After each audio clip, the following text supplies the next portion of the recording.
Okay, so we were writing Taylor series, and we ended class by writing the Taylor series for the natural log of x. And we got something like this. Did I write that?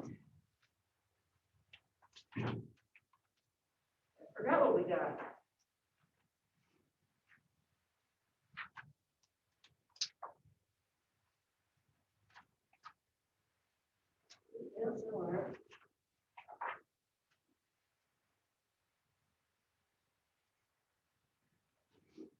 Like this.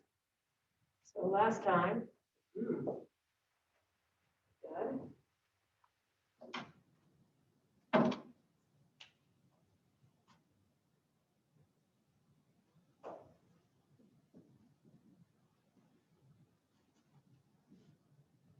Found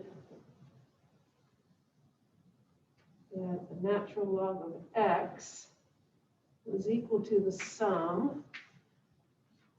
When we start k, do we start k at 0?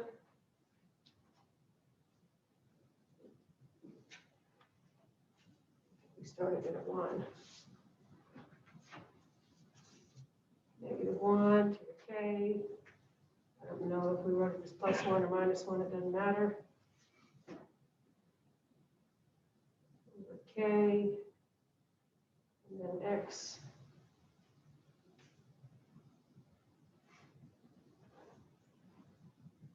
-1. Okay, does that look familiar?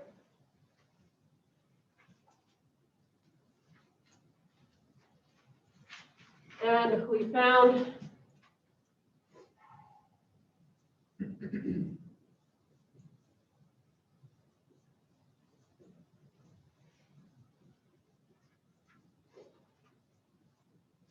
zero and 2. And we were checking the endpoints. I think that's what we found, right? Yes. Yes. And we were checking the endpoints, and that's when I got stuck. And as soon as you guys left, I thought, oh, what a stupid thing to get stuck on. Because look what happens. If we check x is equal to 0, then my summation becomes the sum from k is equal to 1 to infinity, -1 to the k plus 1 over k. Now I'm putting a 0 here, and I get -1 to the k. And so when I add exponents, I get -1 to the 2k plus 1.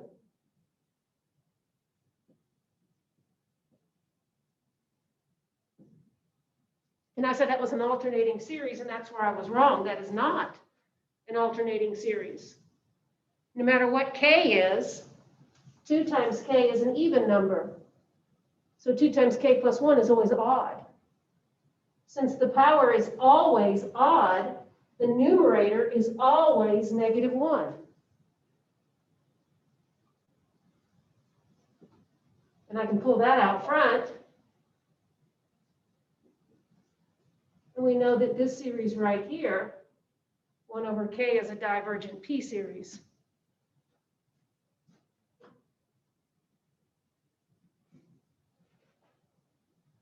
So this endpoint is open, which we had better hope it would be, because the log of 0 is not defined. Now, at x is equal to 2, we have the series from k is equal to 1 to infinity of -1 to the k plus 1. And then over here I have 2 minus 1, which is just 1 over k. But for every counting number, 1 to that counting number is always 1. So in this case, we do have an alternating series. It's an alternating p series.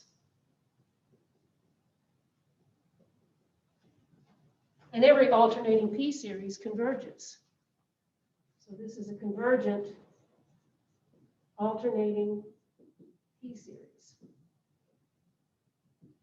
So this endpoint is closed.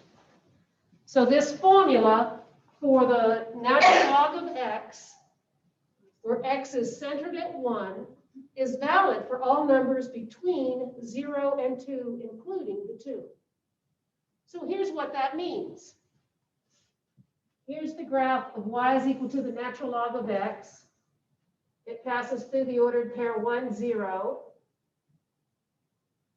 and looks something like that. When x is 2, we have the ordered pair 2 times the natural log, 2 comma natural log of 2. So in the interval from 0 to 2, this polynomial right here, if you were to graph this polynomial from k is equal to 1 to infinity for values of x between 0 and 2, that polynomial lies, ooh, just erased that, smack dab on top of this one.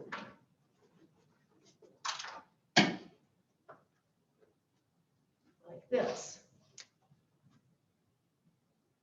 Now, outside that interval, it might do different things. It might just start doing stuff like this.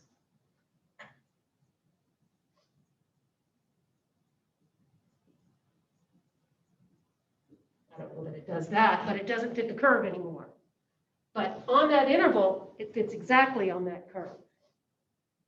So armed with that knowledge,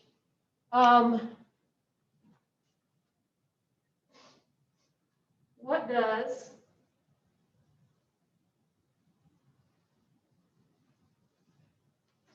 folks can see that? Probably not. There's the power series.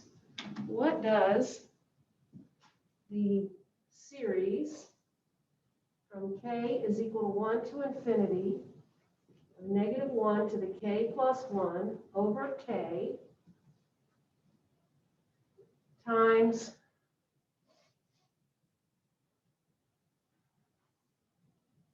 (0.5) to k, what does that converge to? So not always will we know what a infinite series converges to, but in this case we will. Because what did I do to generate this series?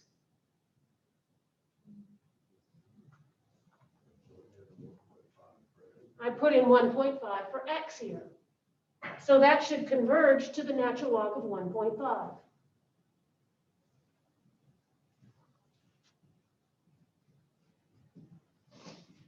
Now, if I put a 3 in here, I have no idea, because this doesn't converge outside that interval. I can't claim that it converges to the natural log of 3. Only if I pick an x between 0 and 2. Okay?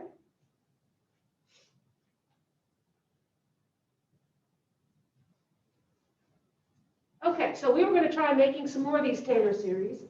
And what I wanted to try to show you is that we can make Taylor series by brute force, the way we made this one. We took a bunch of derivatives. We evaluated our derivatives. This was at center, x is equal to 1, or c is equal to 1. And we filled in the formula and then played around with it until we got a general pattern. But I want to also show you that we can make series using known series, because for a convergent series on its interval of convergence, we can do term-by-term substitution. We can do term-by-term differentiation, and we can do term-by-term integration. Like, who remembers the integral of the natural log of x? Remember the formula? It's when we had to derive using integration by parts. Should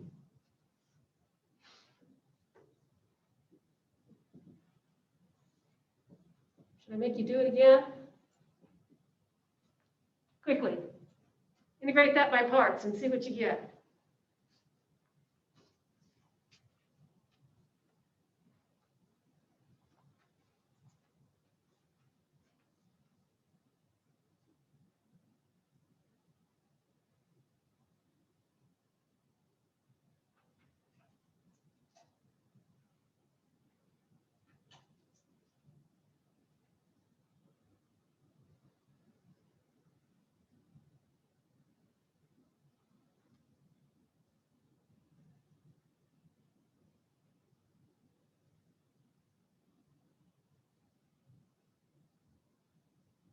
Done?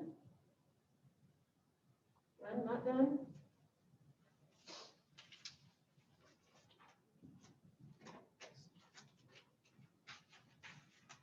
Good.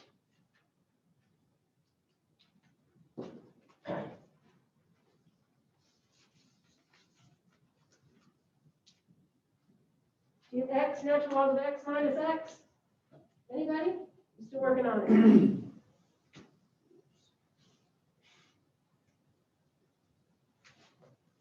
Right, the other one is just x. Now I'm going to bring back to a little integration by parts. So if you know that this is true,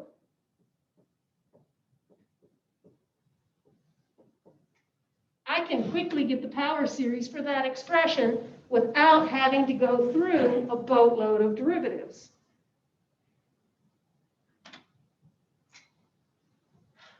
So to get the power series for x, natural log of x minus x, instead of taking a bunch of derivatives of that, doing a bunch of product rules and junk like that, I recognize that multiplication is a term-by-term operation. So I can go through this formula, and I can multiply each term in this series by x. So essentially what that would do is give me an x right here. Subtraction can also be done, well, not term by term, right? If I have a sum and I want to subtract 5, say I have 1 plus 2 plus 3, and I want to subtract 5, I don't subtract 5 from each term, do I? I just subtract 5 from the end. So there I would subtract the x from the end. So using this one, I first multiply it by x.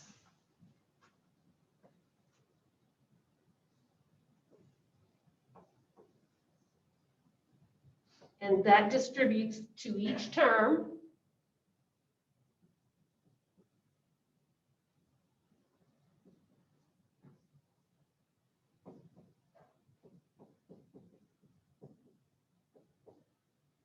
Right? That distributes to each term. And then from that infinite series, I subtract x. And there's the power series for this one. Probably we put the minus x in the front and then add to it. But if you can do term-by-term operations, then we can do them term-by-term on the interval of convergence. Yes, sir? Is there an easy way to get the brute force series? No, because then you just take derivatives, right? You just take derivatives. What I mean by brute force, you follow the formula. So it's not like a shorter way? You have to That's the short way. do it all out? Well, yeah, but that's once you already know that. Right. Yeah. That's an easy one to remember. Right. If I want the power series for the natural log of x plus 1, I take that power series for the natural log of x and I replace x by x plus 1.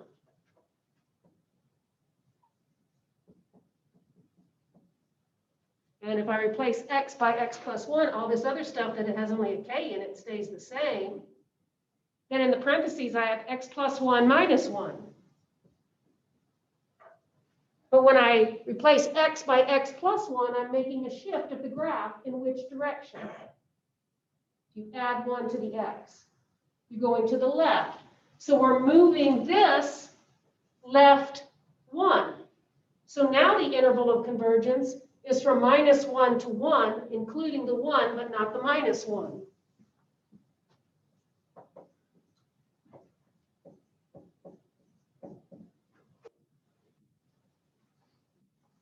And that one's pretty easy to remember. It just looks like x to a power divided by whatever the power is.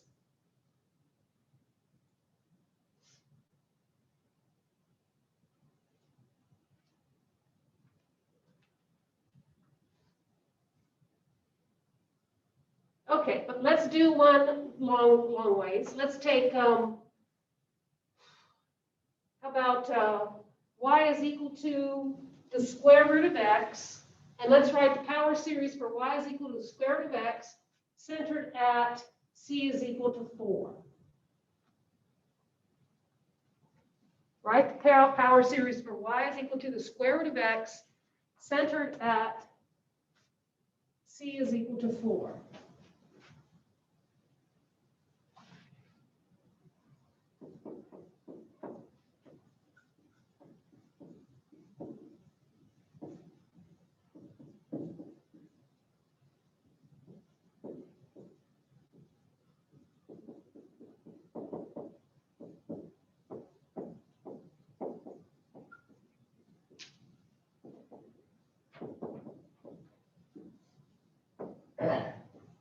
So let's take a handful of derivatives of that until we get sick of doing it. And then we'll fill it into the formula that I have at the top of the board over there.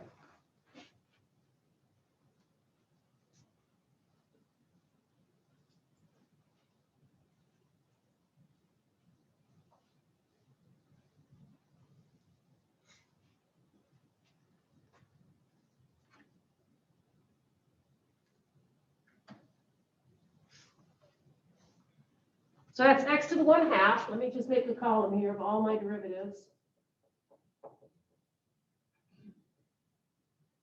And f prime of x is 1/2 x to the negative 1/2. F double prime of x is negative 1/4 x to the negative 3/2. F triple prime of x is 3/8 x to the negative 5/2. Fourth derivative of x is, let's see, negative 15/16 x to the negative 7/2. Fifth derivative of x, let's see, 7 times 5, 105/32 x to the negative 9/2. I guess I got room for one more. Let's see, 5 times 9 is 45. Negative 945/64, x to the negative 11/2. May have bit off more than I can chew because now I got to evaluate all those at x is 4.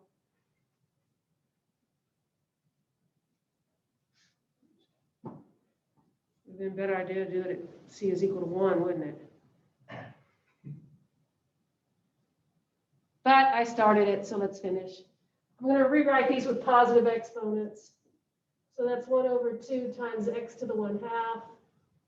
That's a negative 1/4 times x to the 3/2.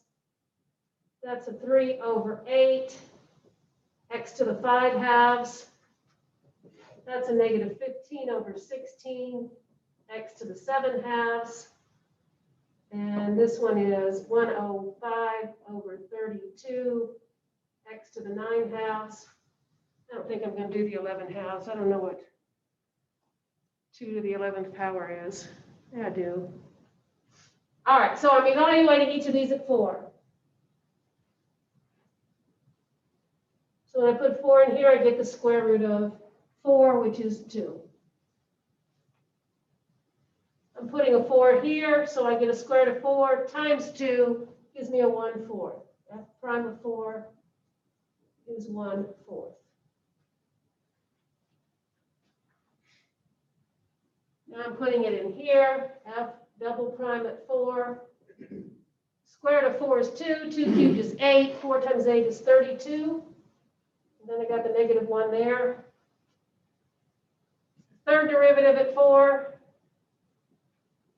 Square root of 4 is 2, 2 to the 5th is 32.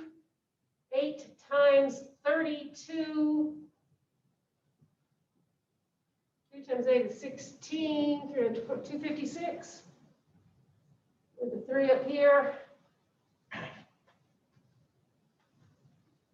And here we go, fourth derivative at 4. Square root of 4 is 2. 2 to the 7th is 128. Thank you very much. Oh, plus 128 times 16.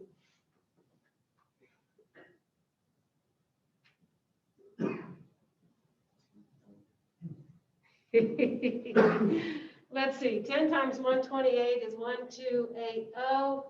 6 times 128, 6 times 8 is 48. 12 plus 4 is 16. 6, 7.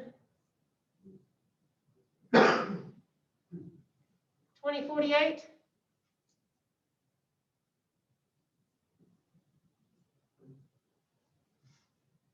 Yeah, because it's 2 to the 7th times 2 to the 4th, which is 2 to the 11th. That's where I'm stopping. I'm not even going to use the next one.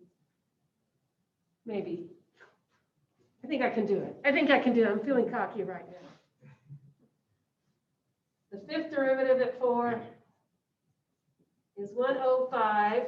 So that's the square root of 4 is 2. So I got 2 to the 9th times 2 to the 5th. And so I get 2 to the 14th. That's how cocky I'm feeling. I'm going to leave it as 2 to the 14th.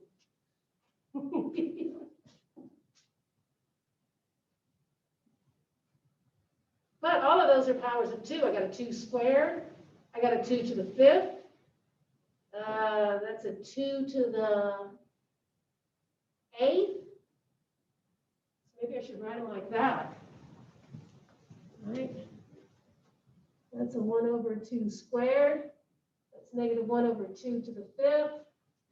That's a 3 over 2 to the 8th. And that's a negative 15 over 2 to the 11th.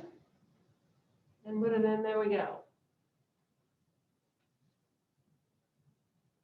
So at least those powers are making some sort of arithmetic sequence, right? The powers jump by a power of 3.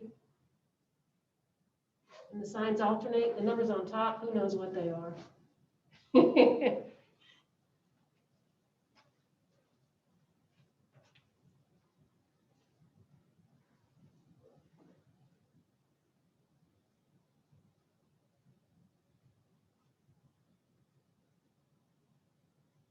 Okay, let's write out the power series. We're putting those numbers here, and then we're going to divide by the respective factorials. And in the parentheses, we're all going to have x minus 4s to increasing powers.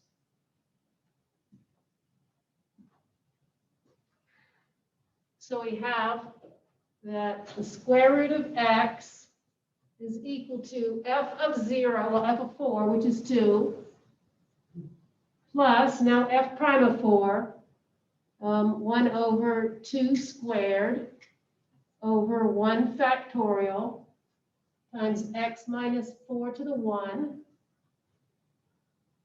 plus, minus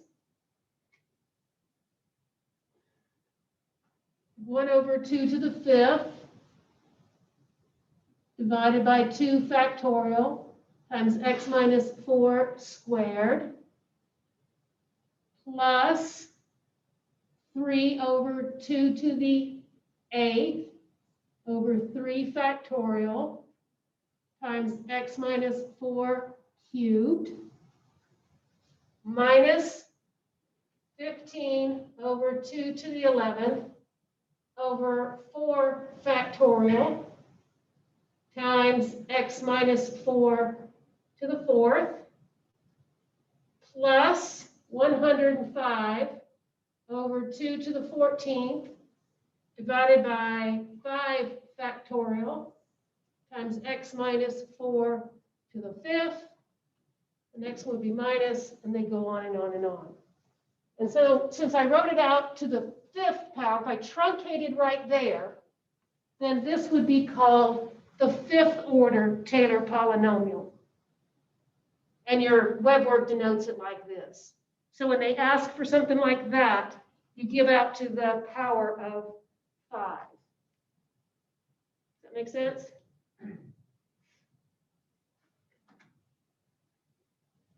And I don't know if it's worth the work in trying to find a general formula for this.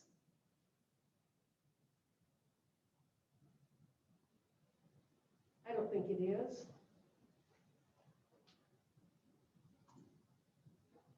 So we're not going to worry about what the interval of convergence is or anything like that. But if I wanted to know the square root of x in a neighborhood of 4, I would trust that the interval is at least 1. So maybe I could approximate the square root of 4.5. Then I could just plug in 4.5 into this and get whatever accuracy I want. I can stop based upon how small of a number this comes out in the calculator or something. Okay? But that's what I mean by generated by brute force. And so if I now wanted the power series for, say, 1 over 2 times the square root of x, I don't have to start by taking derivatives and doing this junk. If I wanted the power series of this centered at c is equal to 4, what would you do?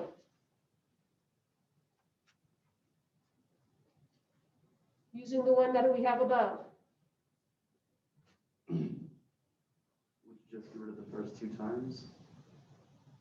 Get rid of them? Why get rid of them?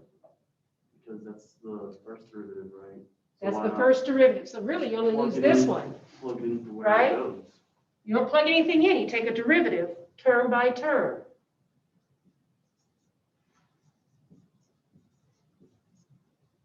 So I take the derivative of that and get 0. I take the derivative of that and get 1 times that.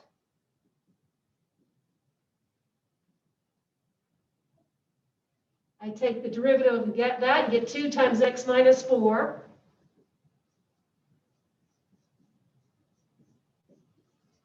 Which cancel the 2 from here, right?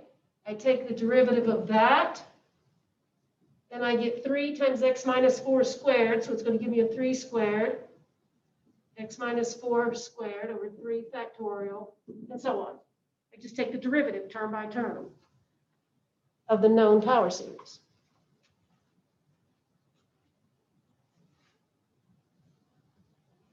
Make sense what I did? Did I mess up? Got it awful quiet. Did I miss my derivative somewhere?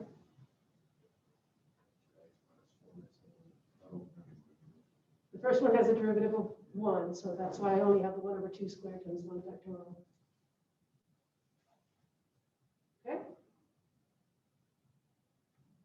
Okay, so there's a handful of Maclaurin series that we should know by memorization.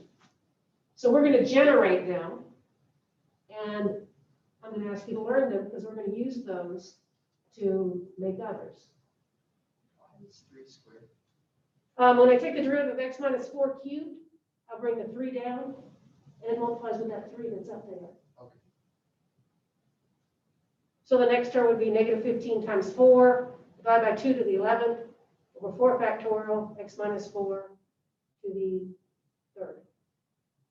I probably should have canceled with the factorial, so instead of canceling with the powers, you could probably make that look a lot better. But it's casual Thursday, so my power series can look a little bit rugged.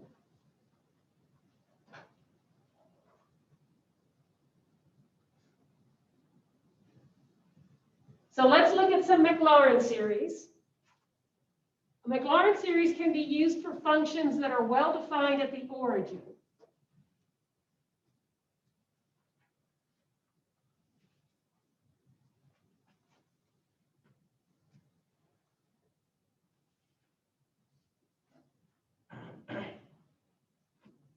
So, the Maclaurin series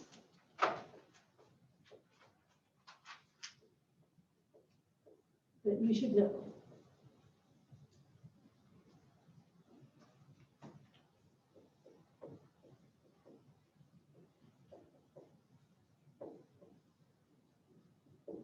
But it's not really memorizing, it's knowing.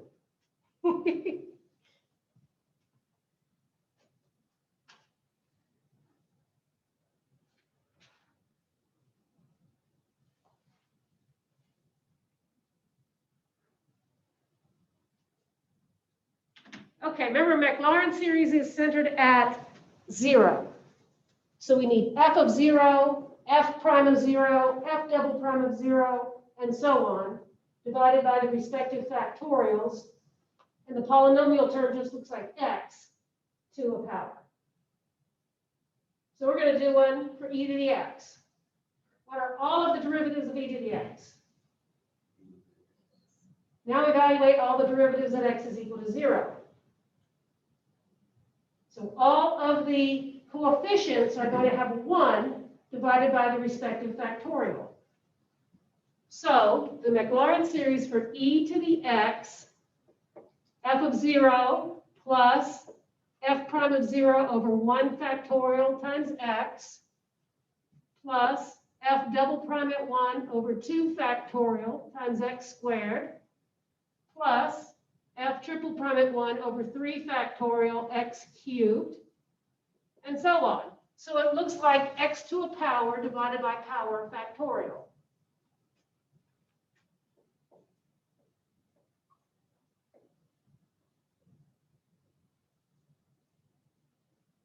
And to get my first term of 1, we'll start at k is equal to 0, keeping in mind that x to the 0 is 1, 0 factorial is 1. So that one's pretty darn easy.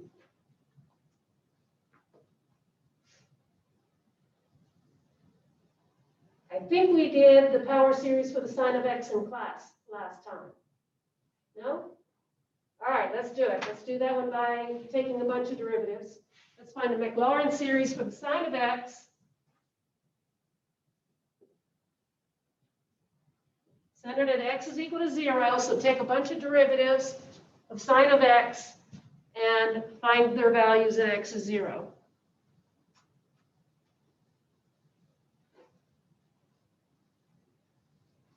You don't have to take too many because they start repeating their values. So f of x is the sine of x. F prime of x is the cosine. The second derivative gives us minus the sine. The third derivative gives us minus the cosine. And then this is where they start repeating each other. Minus the cosine is positive sine. So they go through and cycle those same values over and over and over.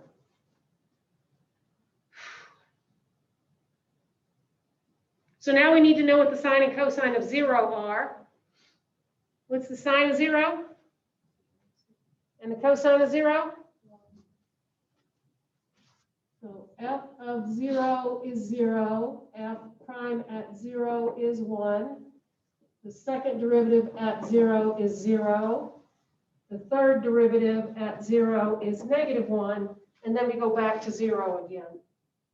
So the coefficients in your Taylor polynomial, in your Maclaurin polynomial, will be 0, 1, 0, -1, 0, 1, 0, -1, blah, blah, blah, blah, blah. We're going to divide them by the appropriate factorial and multiply by x to whatever power we're on. So I'm going to do the scribble work over here, and I'll put the simplified form over there. So we have that the sine of x looks like the sine of 0, which was 0, plus, now we're at the first power of x. So my coefficient is a 1, divided by 1 factorial, x to the 1. The second power is another 0, times the x squared, 0 over 2 factorial times x squared. Now we're at the power of 3.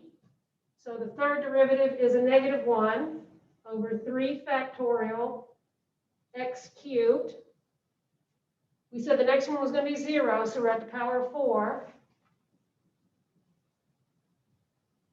All right, tell me what goes in front of the x to the 5th.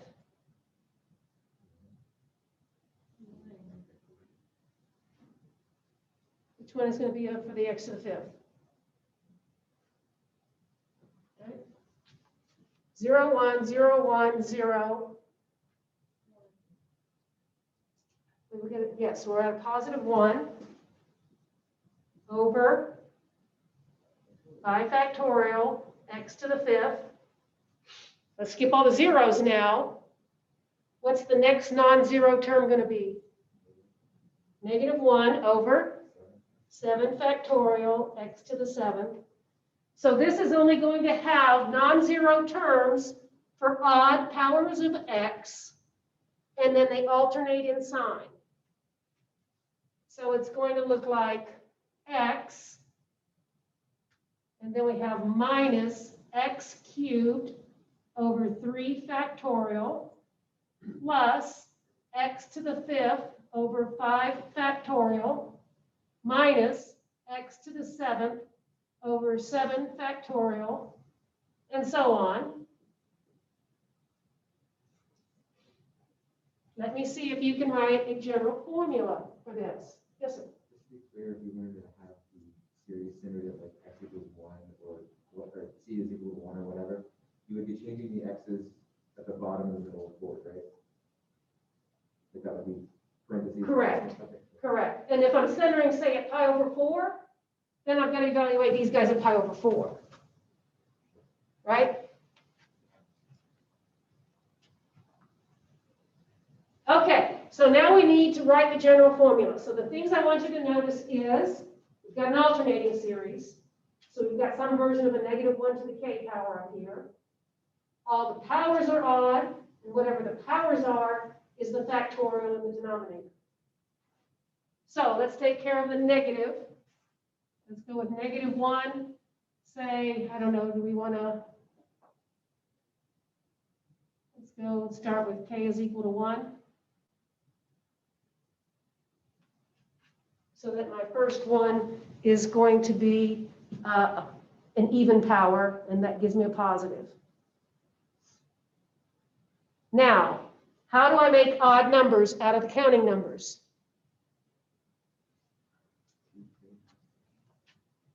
If I make any counting number, if I start with any counting number and I want to talk about even ones, then I double them, right? And the odd ones live right next door. So 2 times k plus or minus 1. If I'm starting k at 1, and I put an x to the 2k up here, when k is 1, that's the second power. My first one has a power of 1. So I'm going to put a -1 there. And so check if we get the next one. When k is 2, I get x cubed. When k is 3, I get x to the 5th. So that's going to keep the exponent odd, according to that power. And then I divide by whatever that factorial is.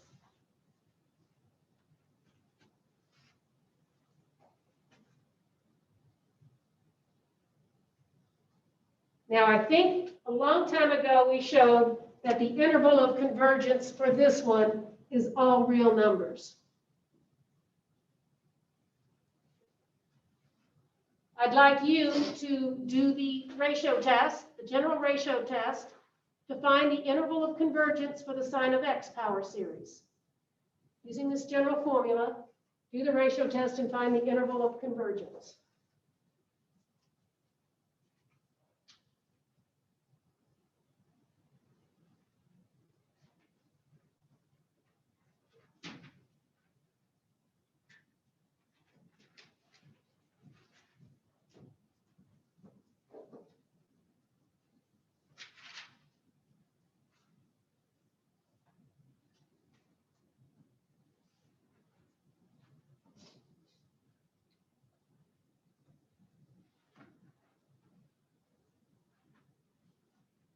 Oh, golly.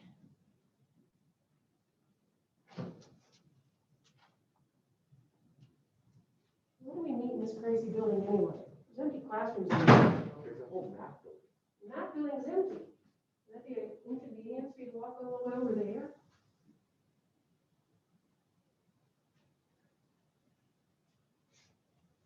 We have indoor plumbing sometimes.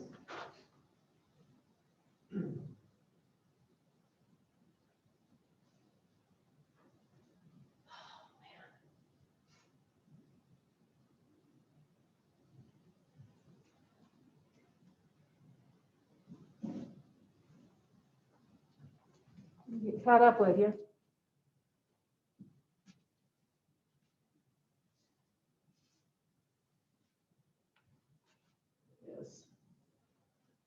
interval of convergence.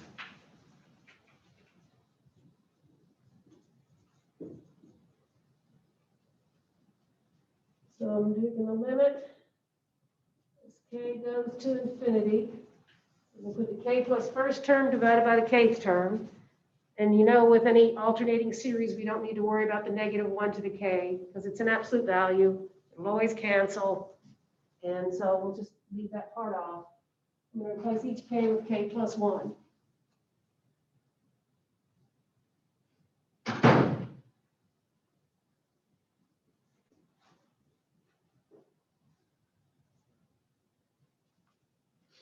And then I'm going to divide by that.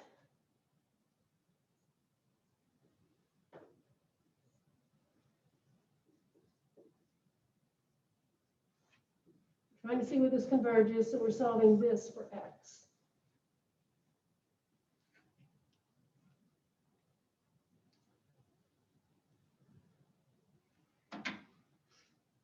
So let's see, that power looks like 2k plus 2 minus 1. And that's going to be 2k plus 1.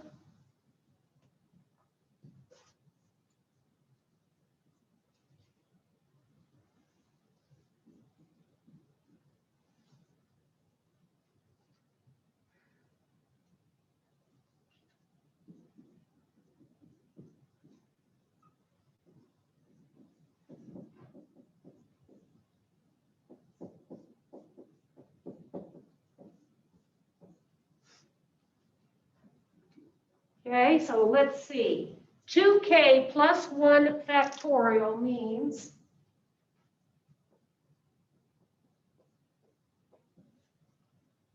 I start with 2k plus 1, then I multiply it by 2k, and then 2k minus 1 and all the ones before it. So I can cancel the 2k minus 1, and I'm left with 2k plus 1 times 2k. Agreed? And then I can cancel this here. When I divide x to the first by x to the -1, I get an x squared. So I have this limit as k goes to infinity, gamma x squared. And then I cancel here and here, leaving me a 1 on top, and 2k plus 1 times 2k here. So the stuff that has the k is what we're looking at. K is going to infinity. That means that stuff that we're taking the limit of has a limit of 0. So when that happens, no matter what x is, my ratio test will be smaller than 1. So in this case, I have the same interval of convergence over the entire number line. The interval of convergence is minus infinity to infinity.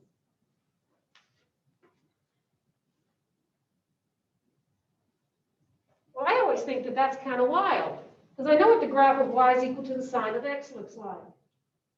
This polynomial fits it at every single point. So if I wanted to find the sine of 2 radians, I just put a 2 in for x. If I want to find the sine of something else, I put that number in for x. Right? Now, without going through the formula for the Maclaurin series, let's find the Maclaurin series for the cosine of x. How?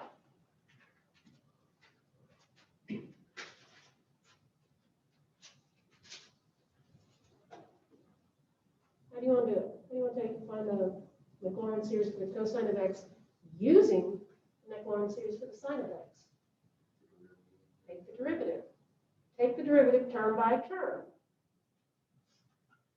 The derivative of x is 1. All right, we're going to take the derivative and simplify right here in our noggins. When I take the derivative of x cubed, I get 3x squared. What's the 3 that I get on top going to do with the 3 factorial? It only doesn't cancel the 2 factorial. It leaves 2 factorial. Right? Is that what you meant when you said that? Because I've got this over this. So it just leaves me a 2 factorial. So I get minus x squared over 2 factorial. Let's see if these folks can see that when they scroll over.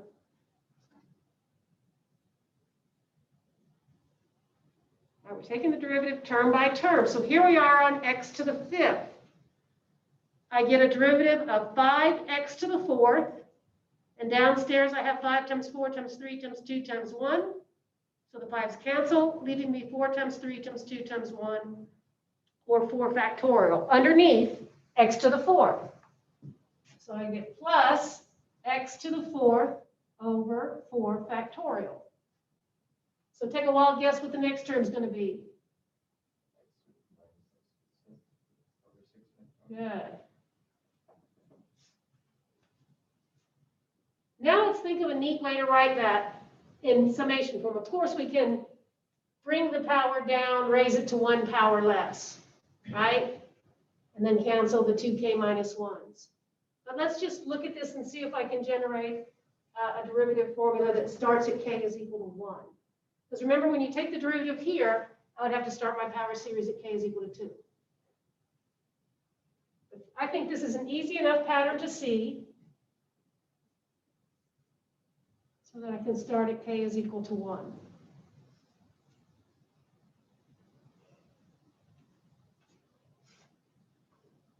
It's got to alternate in sign. First one's got to be positive.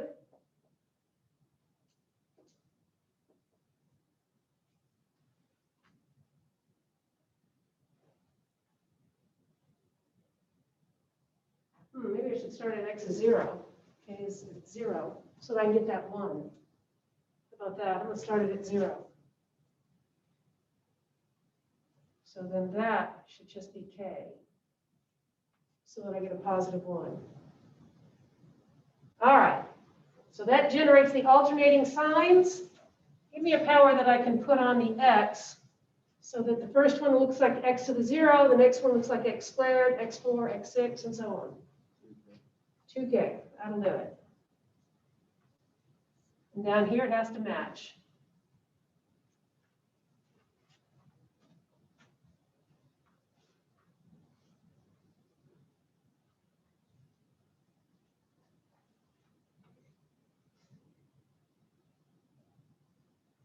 Have you ever heard that the sine was an odd function and the cosine was even?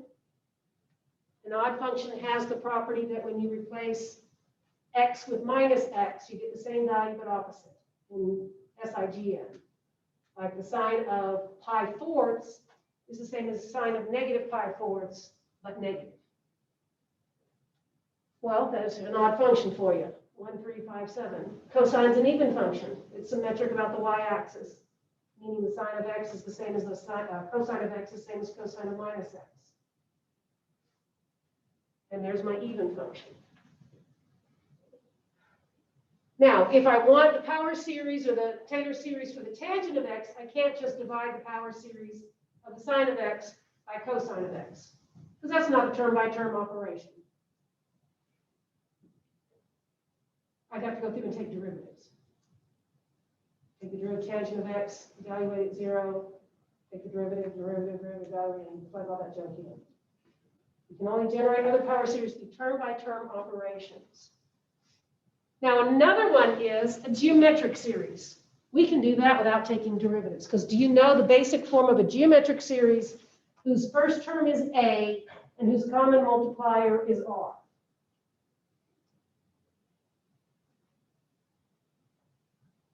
Right, a geometric series looks like a plus a times r plus a times r squared, and so on, right?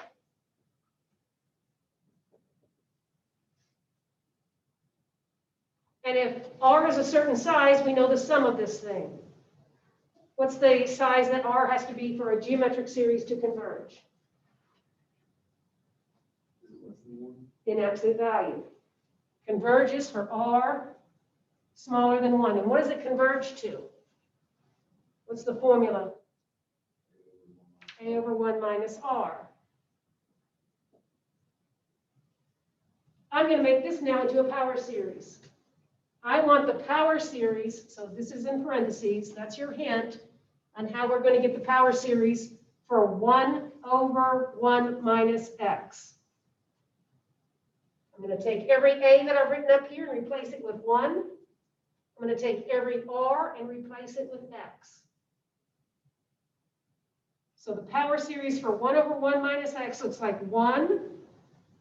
Let's see, I'm replacing r with x. And there's the general form for the power series of multiplier x and first term 1. Let me see if you can write that as a summation.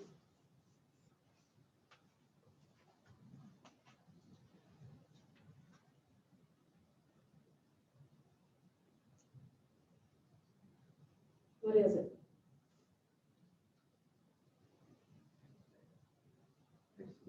X to the k. Nothing hard. It's x to the k. I can start k at 0 and go to infinity.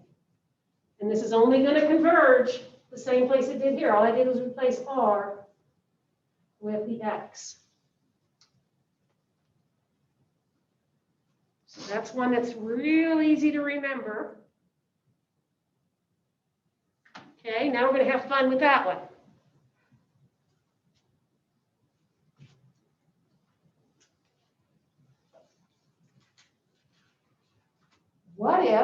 What if I want the power series for 1 over 1 plus x?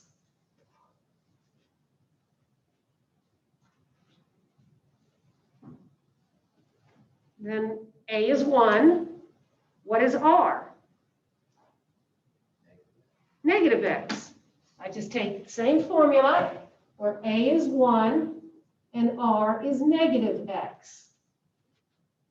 And so I'm going to have 1 plus negative x plus negative x squared plus negative x cubed plus negative x to the 4th, and so on. And so that looks like 1 minus x plus x squared minus x cubed plus x to the 4th minus x to the 5th, and so on. So it's an alternating series now. It would look like the same as before, but it's going to have the negative 1 to the k times x to the k. Right?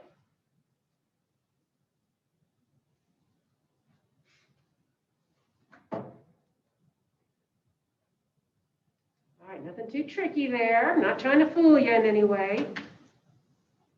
Next one I want is this one.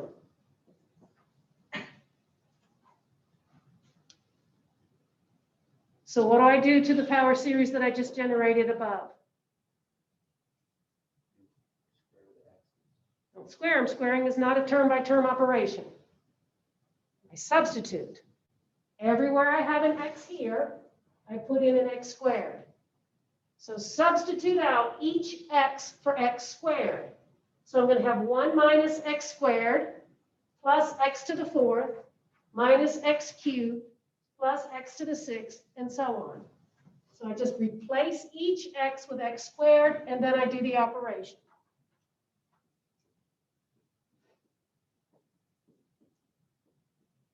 So x squared cubed is x to the 6th. X squared to the 5th is x to the 10th. And so this time it looks like the sum from k is equal to 0 to infinity, negative 1 to the k, x squared to the k, which is x to the 2k.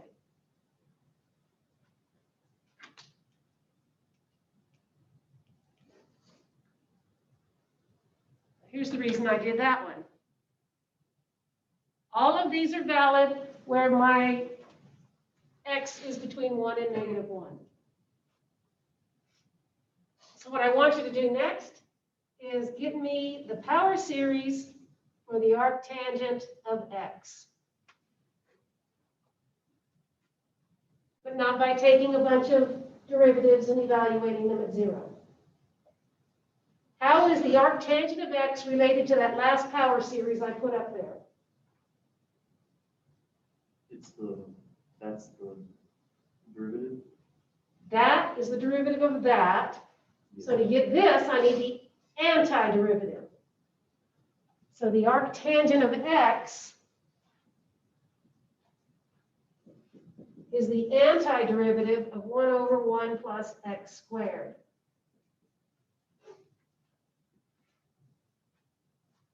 Integration is a term-by-term operation. And when you do a definite integral, you get a constant of integration at each step. So when I integrate each of these, I'm going to get a constant of integration. Let's just go ahead and add all those together and write it first. Now I'm going to integrate. I integrate 1 and I get x. I integrate the x squared and I get negative x cubed over 3. I integrate the x to the 4th to get a plus x to the 5th over 5. I integrate the x to the 6th to get minus x to the 7th over 7. Here I'm going to get plus x to the 9th over 9, blah, blah, blah. Let's look at it, what it looks like in summation form. We still have an alternating series. This is a Maclaurin series.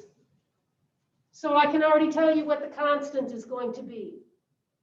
It has to be the value of the function at x is 0. Does anybody know the arctangent of 0? Arctangent of 0 is 0. So this has to be 0 because the arctangent of 0 is 0. So that's gone. So I don't need to worry about it. I got alternating stuff, so I need a minus 1 to the something. Now I need some odd numbers up here. Let's see, so x to the 2k plus 1 would be odd if I start k is at 0. And then this is the same as the exponent on top. See how I kind of got that? You have to commit yourself to either starting at x is 0, or k is 0, or k is negative 1. Doesn't really matter. If I start at 0, then I just adjust the rest inside. Yes? That's 2k plus 1 in the variant and denominator. No, none of those are factorials, because I'm getting the denominators just by dividing by whatever that new power is. So there's no factorials.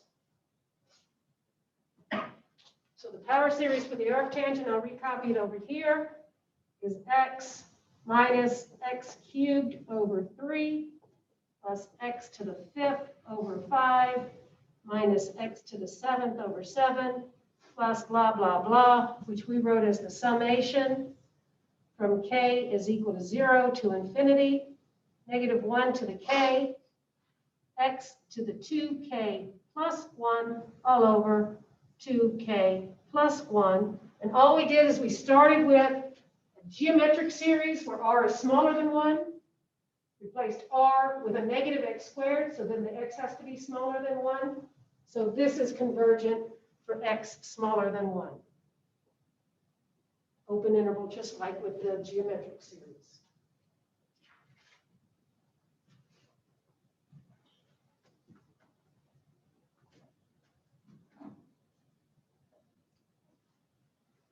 What I did is I recopied that arctangent function right down there at the bottom of the board on the Maclaurin series you should memorize. Yes, sir. So the arctangent is like the sine, but without the factorials above them, right? Correct. That's an easy way to remember it. It looks just like the sine, but without factorials. But for the arctangent, we have 2k plus 1. The sine, we have 2k minus 1. Because if I want to start it at someplace else, I can adjust that to fit that. If I start this at k is equal to 0, I bet I could fix that, right? I just wanted my first one to be an x to the 1. So if I start at k is 0, then I need that there to get me that. And so if I did this, then it looks more like it.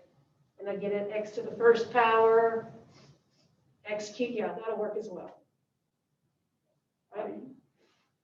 So then it makes it look more alike and easier to memorize.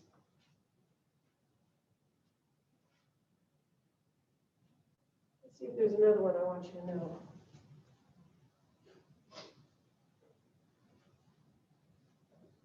So I've got 1, 2, 3, 4, 5. And then we had up here the natural log of v. To make it a Maclaurin series, the natural log of x plus 1, what did that one look like? Now you have it on another page.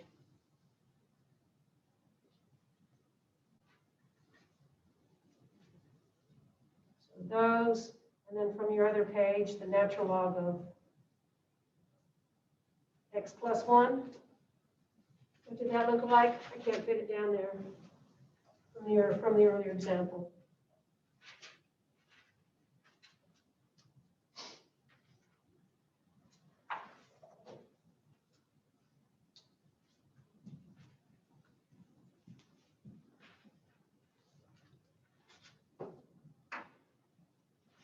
If you know those, then you can do a lot of fun things.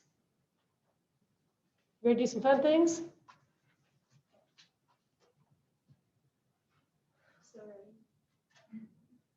You're so ready. So ready. I would expect a little bit more inflection in your voice if you're so ready. Boy, I am so ready. I'm so ready. You ready? Ready to take it down. Everybody put our hands in. 1, 2, 3, let's go. Can we do the wave? Okay. I'm so sweaty and you're so ready. Yes.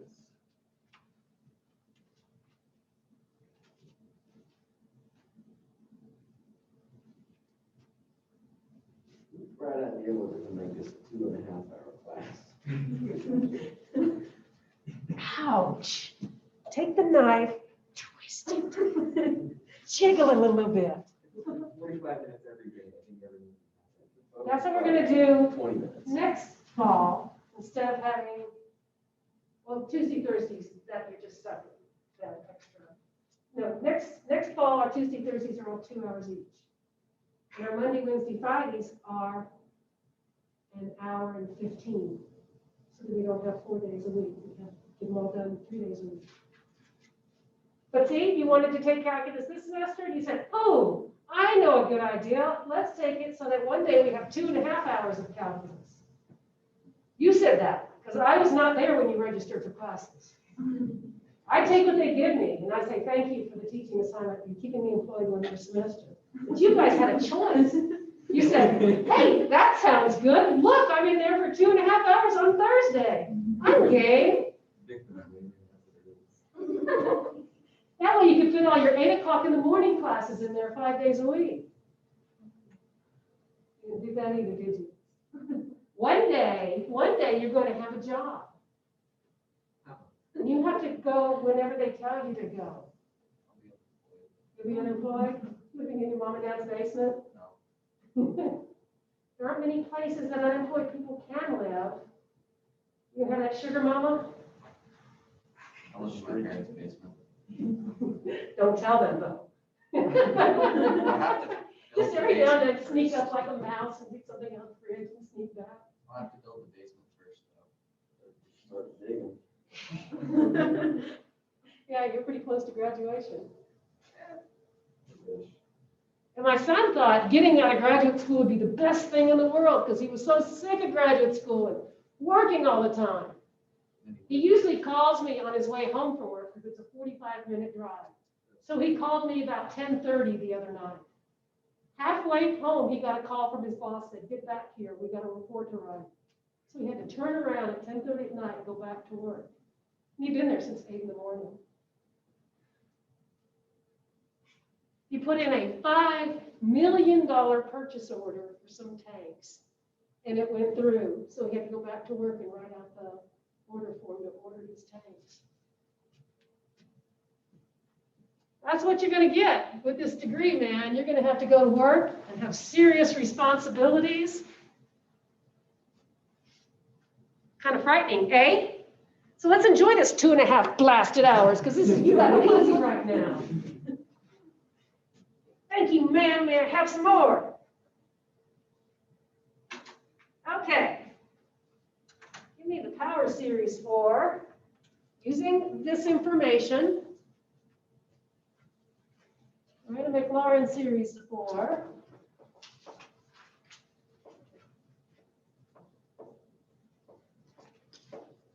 This could be a long one. But I change pages. no, it's easy. I'll change pages.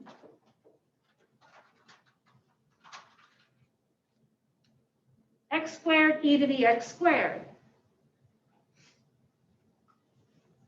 See, if you weren't in the know, you would say, oh, I have a formula for finding the Maclaurin series. I need to find n derivatives of that and substitute 0 in for x. But taking n derivatives of that involves product rules, and your first derivative leaves a product and a sum, and so you're going to have compounding product rules. That is not the way to do it. You can first make the power series for e to the x squared because you have the power series for e to the x. And substitution is a term-by-term operation. So your first step is to go through here and replace each x with x squared. Then what you're going to do is send an x squared through there because multiplication is distributive through a sum. And so we're going to substitute x for x squared and then multiply each by x squared. I can do that in 2 lines. So I'm going to copy this down with each x replaced by x squared, and then I'm going to multiply that by x squared. So only the x's are replaced by x squared. So I've got an x squared over 1 factorial. X squared squared gives me an x to the 4th over 2 factorial. X squared cubed gives me x to the 6th over 3 factorial, and so on. So in summation form, I'm going to take this x squared, and I'm going to send it through here. Replace that x, and I'll have an x squared to the k, which is x to the 2k over k factorial. And now when I multiply by the x squared, keep in mind that when you multiply like bases, you add the exponents. So now all I'm going to do is increase each of the exponents by 2 and slap an x squared here.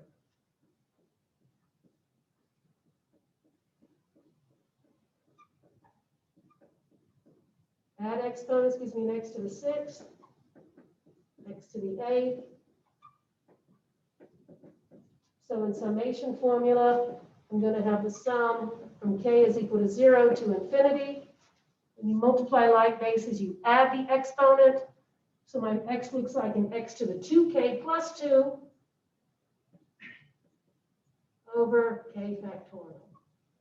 See, that was a short one, but you had to be aware that you can do term-by-term substitution and term-by-term multiplication through a sum.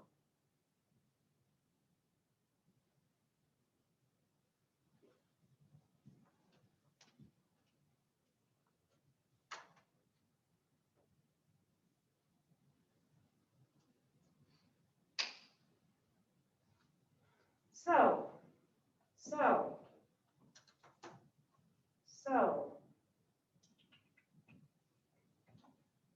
this is my second one. And you can't use any of those for this one.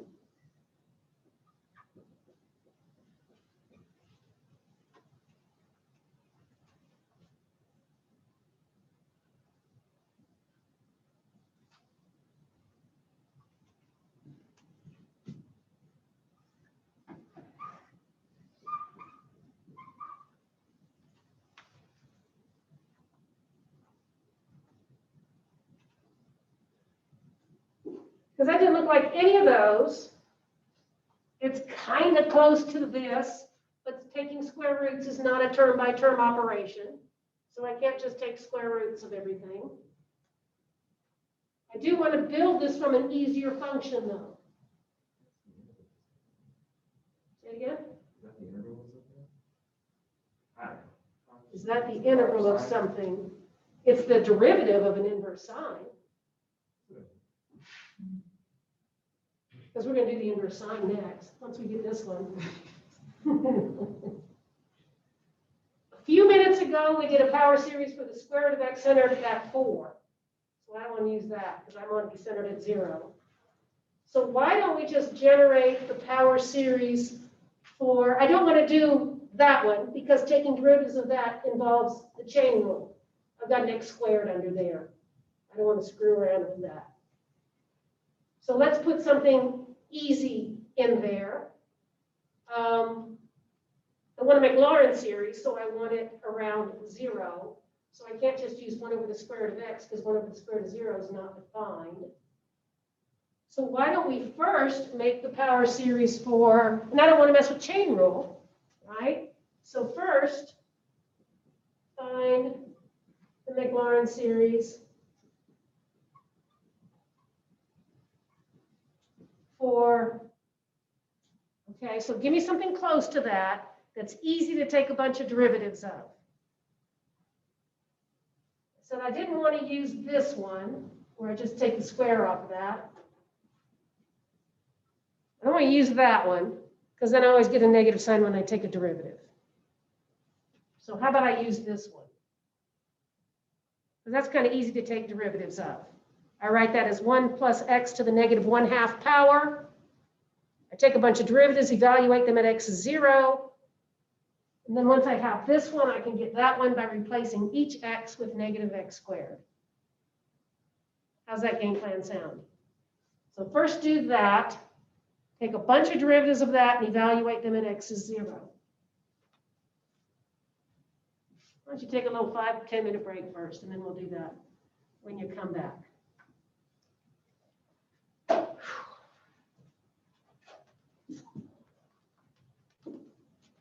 Hot.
Okay, y'all live in honors, right? Yeah. Is there like a clicking in your room?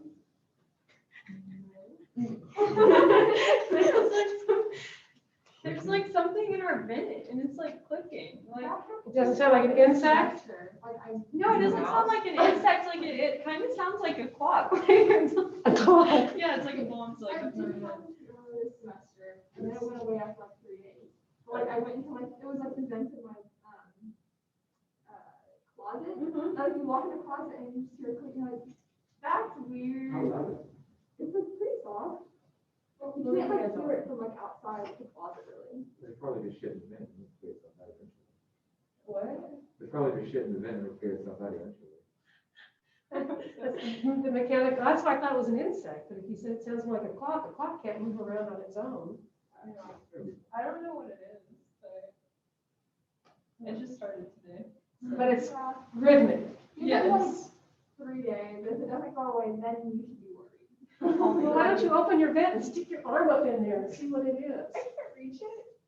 I don't have a step stool in there. Those shelves are You have a roommate, get on your roommate's shoulders. Push your bunk bed into the middle of the room.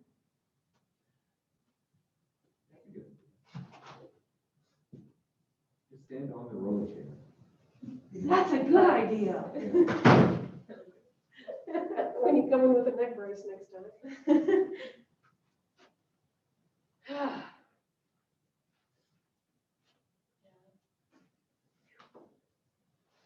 Have you tried your problems on section 8.8 yet on web work? Because there's some here that with the morning that don't just start taking a bunch of derivatives of hard stuff. Try to find easier stuff to take derivatives of and then do the term by term substitution. That's your warning.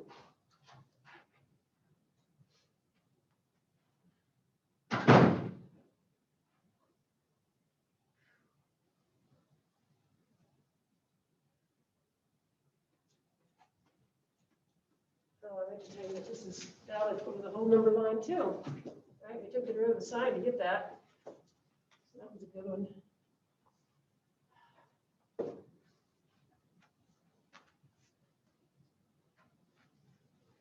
I need to hang that up into my house. No food or drinks. I should put no excessive food or drinks.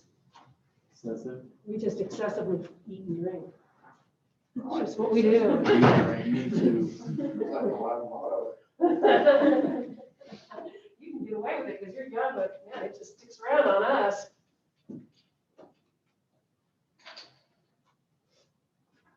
Ah.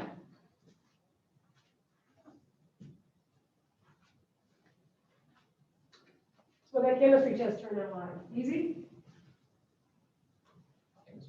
Did you have a chemistry test last week?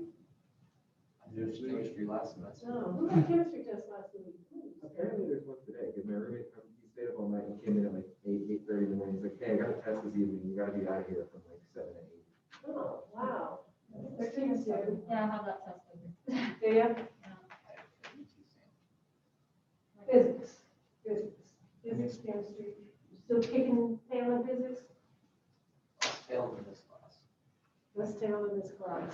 This course, most of us are in is like a joke. Yeah. Why is it a joke? Joke, hard joke? Because Joke, easy it's joke? one. Well, it's easy, first of all. Well, in the, yeah. Yeah. My high school physics class is harder. Same. And then like, he gives a review out and it's usually the same exact problems with different numbers. I've So I never go- heard of a student complain about I that. go to the review and I write down the equations to get the answer and I go to the test and I plug it in. I guess. I sure want my Same. mechanical engineers to know a little bit more physics than plugging stuff into the formula. You know, Well, we gotta make them first. the For answer review, would be for a limited time. Well, he has a class at 8, 9, and 1. So if you have friends in all of the classes, you can get them to go over like I don't remember this. each. But he doesn't give the same test. No, he changes the numbers on all of them, so it's like the exact same like wording. Well, yeah, you don't want The to, one that was just Remake over a test. yeah. calculated values. I thought it was the same test because I worked together with people in different lecture sections. It's the same test for every lecture, but like it's different than the last year. Oh, yeah. Oh, really? That The same? test was actually- So whoever walks out at 8 can call somebody in the 11 o'clock class and say, Yeah, and you don't have to take it in class, we have all day, and he says that like we can use our notes, like he said, use the power of your textbook and like, yeah, that's why I'm so. You took the philosophy here, right? Also, he's retiring after this That year. was 10 times. So, Oh, you did, okay. But, I mean, that was way harder. okay, I'm ready for you to start taking derivatives. That was almost a 3-minute break. That's just way too much. you said 5 to 10. Real, man. It's 5 to 10 minutes somewhere. Legally binding contract. Give us 2 more minutes. I set it up for you. Just start taking derivatives. It's going to look a lot like that square root one we did. It's just got a 1 plus x, and here when we evaluate at 0, it makes it a lot easier. Right? Because our derivative inside is always a 1. So all you're doing is bringing the power down, raising it to 1 power less. Bring it down 1 power less. And then you evaluate it at 0, so all you're going to get is the number in front.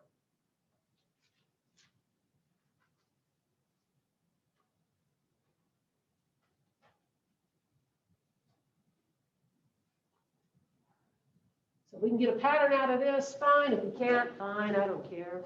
We'll figure something out.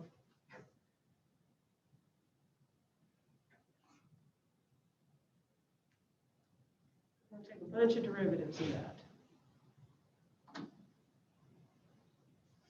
That'll give us the power series for this thing. And then here, we're just going to replace each x with minus x squared.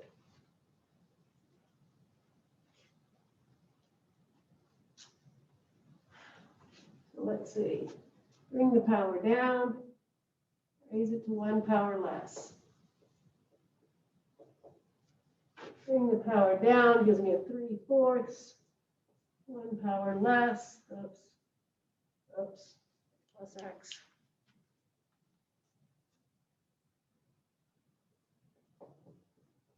Three minus 2 is -5/2.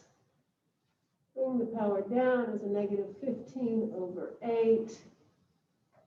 X. 1 plus x. -7/2. And here the fourth derivative, 35, so 105 over 16, 1 plus x to the -9/2.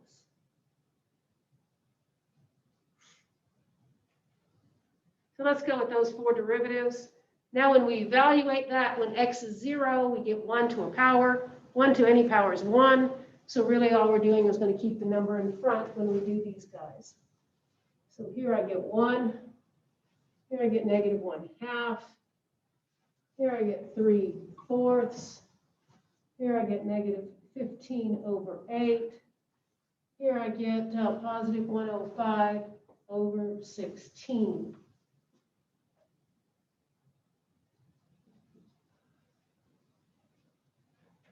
Wait, why do we do 1 plus x and not 1 minus x? So that I wouldn't have to take the derivative inside and alternate the sign. So that made the chain rule easier for me. Okay? Okay, so look at the bottom. The bottom numbers are all powers of 2. And then I watch the sequence of numbers on top. So this I think of as 3. This is 3 times 5. The next one is 3 times 5 times 7. So if I were to guess the 5th derivative at 0, what would you guess?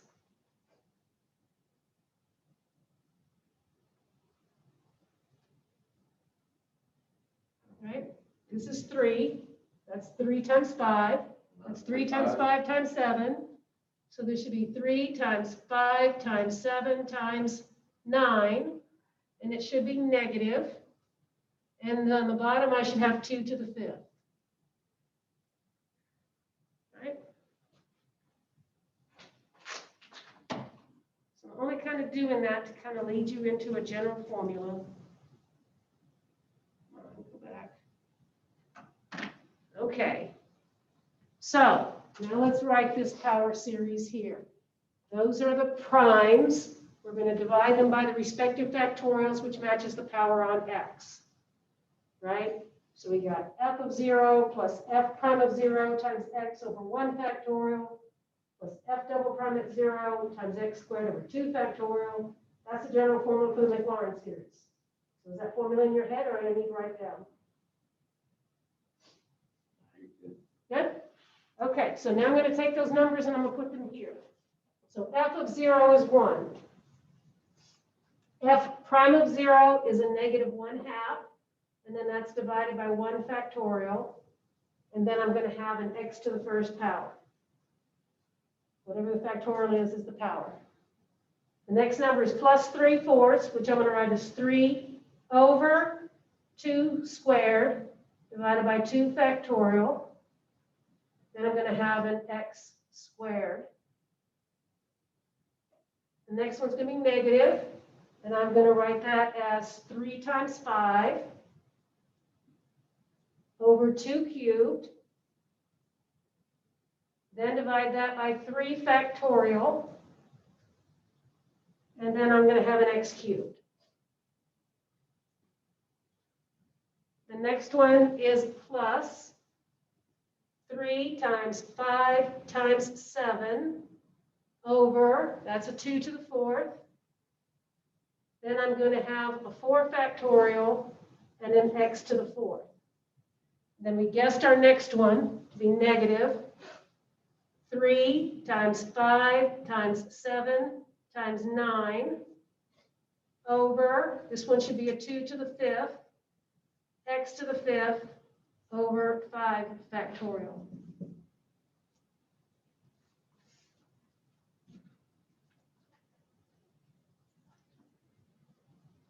So these guys that are down there on the bottom, instead of stacking those fractions up like that, I can take this 2 factorial and just put it next to the 2 squared.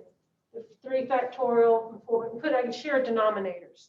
There's no reason to put it like that. I just tried to make it look like the formula. F of 0 plus f prime at 1 over 1 factorial, f double prime at 1 over 2 factorial, f triple prime at 1 over 3 factorial, and so on. So now I'm going to slide these up here. This is over 1 factorial. This is over 2 factorial. This is over 3 factorial. And that one's over 4 factorial. And then that one's over 5 factorial. I'm going to write a general formula for that.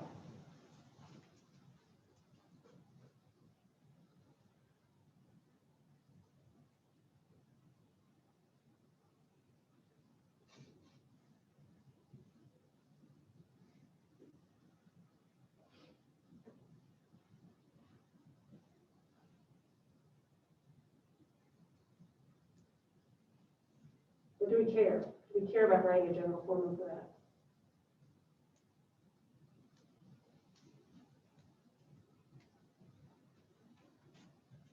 Let's just go ahead and let's just go ahead and jump from there to here.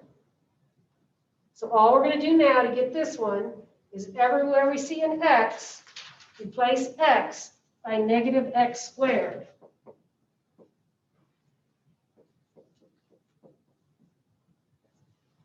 Everywhere you see an x, put in a negative x squared.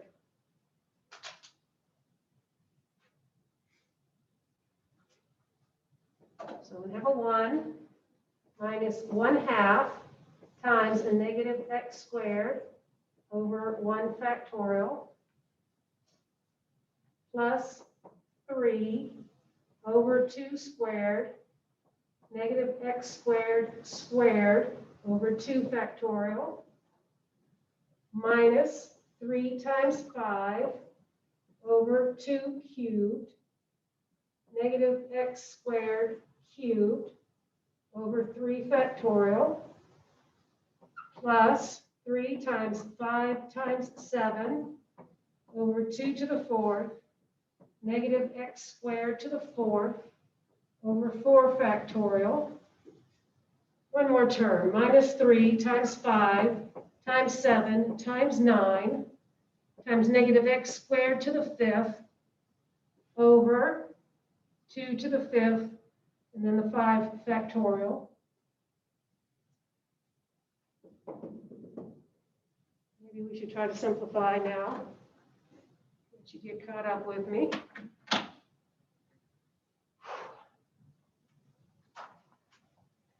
So let's see. This is going to make that a plus. When I square that, that's positive, so that's going to keep that plus.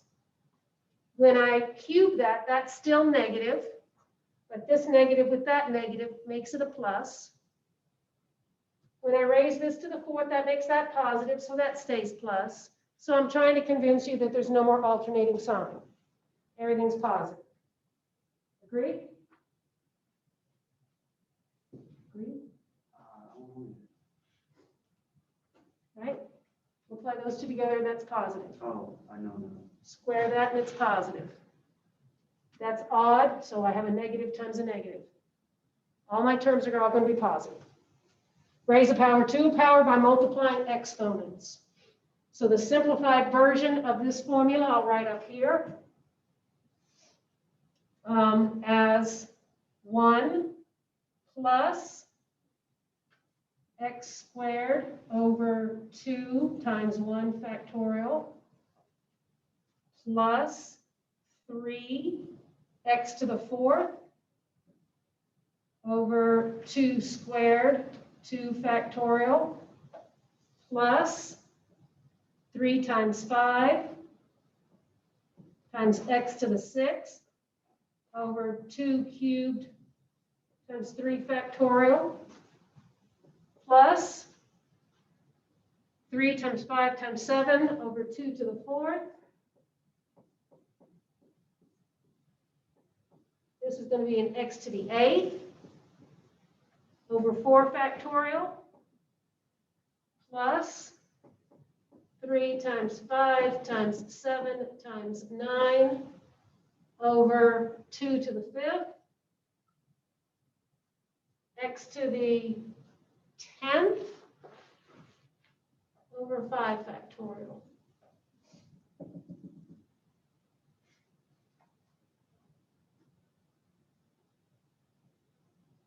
So that's what we got as the power series for 1 over the square root of 1 minus x squared.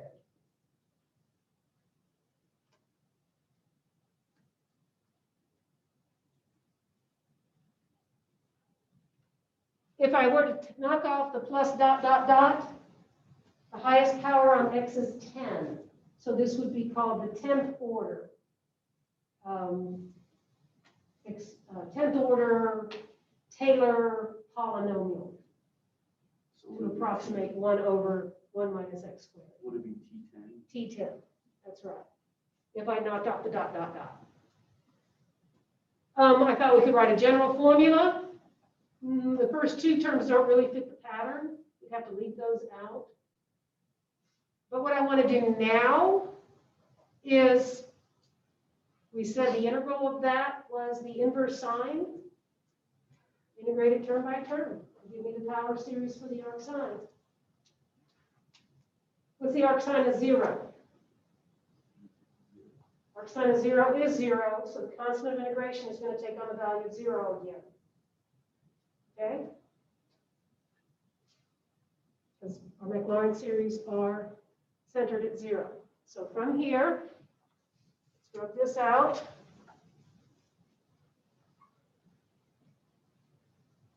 Using that, the arc sine of x is just the integral 1 over 1 minus x squared dx. The constant of integration that you get is going to be 0 because the arc sine of 0 is 0.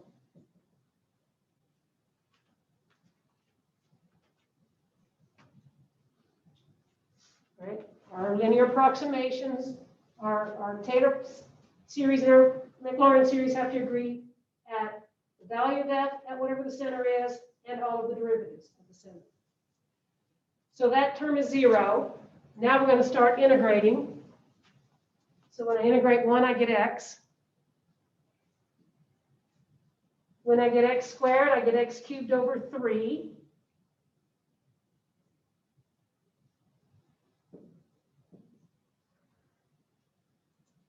When I integrate x to the 4th, I still have this 3 here. I get x to the 5th. I'm going to have a 2 squared and a 5 and a 2 factorial. When I integrate here, I'm going to have 3 times 5 over 2 cubed. Then I bring the 6 down. Nope, I integrate, add 1. X to the 7th, 7 times 3 factorial. Now I'm integrating here. I have 3 times 5 times 7 over 2 to the 4th. X to the 9th over 9 times 4 factorial. Plus 3 times 5 times 7 times 9 over 2 to the 5th. X to the 11th over 11 times 5 factorial.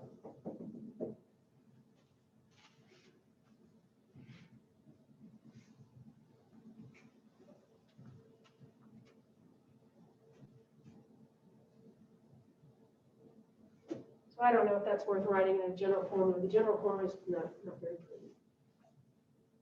But the idea is. We didn't have to take a bunch of derivatives or anything like that. We can take a known series, make a related series, and then knock it out.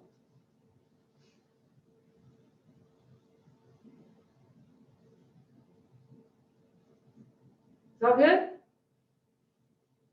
You about sick of power series? So much fun. I've got one more. I've got one more in there. So think of your term-by-term operations. If I know the power series, say, for e to the x, then I can find the power series for e to the u. We'll use a function of x because I can substitute. I can multiply. I can integrate. I can differentiate. I can't divide term by term. I can't square each individual term if I'm squaring a function. I can't take square roots term by term. So that's why I had to work from this. 1 over squared 1 minus x squared. I couldn't start with geometric series. So my next one that I want to find the power series for is for the cosine squared of x. I know the power series for the cosine of x, and I want to make a power series for the cosine squared of x. But it doesn't make sense to square an infinite sum because I can't square each term.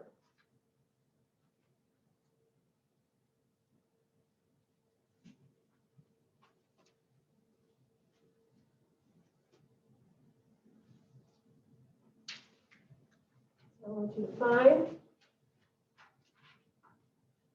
Maclaurin series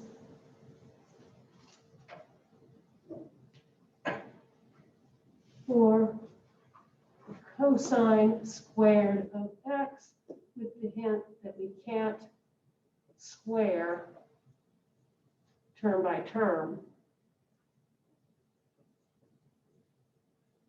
So I can't directly get that. What I'm saying is the cosine squared of x is not equal to 1 squared minus x squared over 2 factorial squared. I can't just take the individual terms and square them. We've got to be more clever. Anybody in here feeling clever? Nope.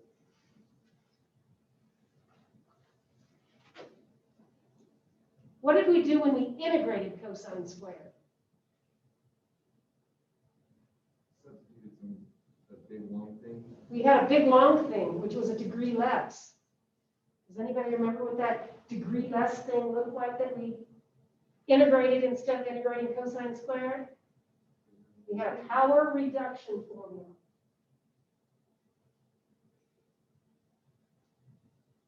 What was it? 2 sine x cosine x. Say it again. 2 sine x cosine x. That's the double angle formula for the sine. But you're in the right neighborhood. You're in the trig realm. No. I want a trig identity for the cosine squared of x that we used as our power reduction formula when we integrated even powers of cosine. Theta over 2 Yeah. sine 2 theta over 4. That's the integral of it. Yeah. Go backwards. What was it that we integrated to get that? That's it. That's it. We're going to use this trig identity.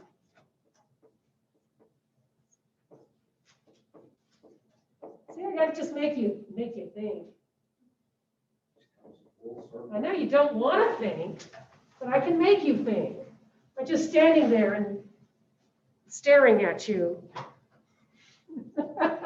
Our trig identity was that the cosine squared of x is equal to 1 plus the cosine of 2 times x, all divided by 2. Agree? Which I'm going to write like this, as 1/2, 1 plus the cosine of 2 times x. The half will come at the very end. So we're going to start here. I can get the cosine of 2 times x just by term substitution. All right, let's do it. So we start with the cosine of 2x. Everywhere I see an x here, I'm going to put a 2x. So I have a 1 minus 2x squared over 2 factorial, plus 2x all to the 4th over 4 factorial, minus 2x to the 6th over 6 factorial. All the even powers alternating in sign. So 1 minus 2x squared over 2 factorial, plus 2x to the 4th over 4 factorial, minus 2x to the 6th over 6 factorial, plus 2x to the 8th over 8 factorial. Or in summation notation, it's the sum from k is equal to 0 to infinity, minus 1 to the k, 2x to the 2k over 2k factorial.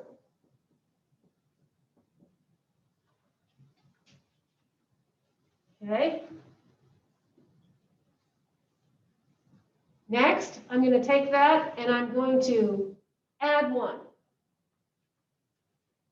So here we go. I'm adding 1 right there. I could make that a 2, or I could just do this. So there's the adding 1. And now I'm going to multiply by half. I can distribute the half or leave the half out front. It doesn't matter. If I go ahead and distribute the half, I'm just going to put a 2 in all of those denominators. Because distributing can be done term by term, right? You send the half through the sum. So this, remember, was a 2. So now I'm going to divide it by 2 and make it a 1 again. And now I'm going to put a 2 here, a 2 here, a 2 here, a 2 there, and that keeps that at a 1, puts a 2 there. Actually, that would make that a half, wouldn't it?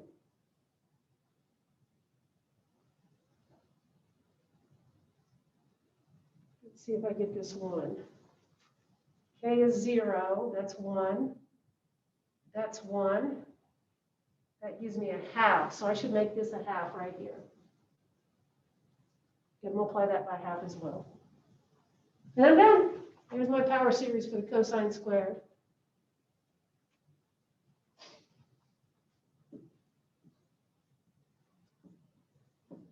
Okay.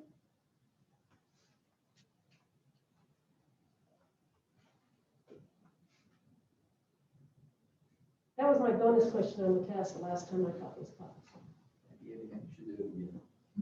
Yeah. Just do it for Sorry, science. I have a bad memory, so I will remember. I'll do sine squared. Yeah. It's the same, but it has a minus. So the thing is, you still start with this.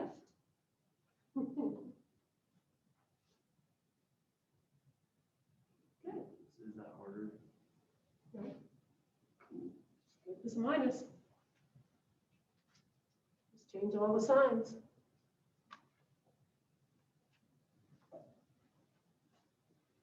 Okay. Then that's the end of chapter 8. Let me get a bit started on chapter 9. What is our schedule for testing?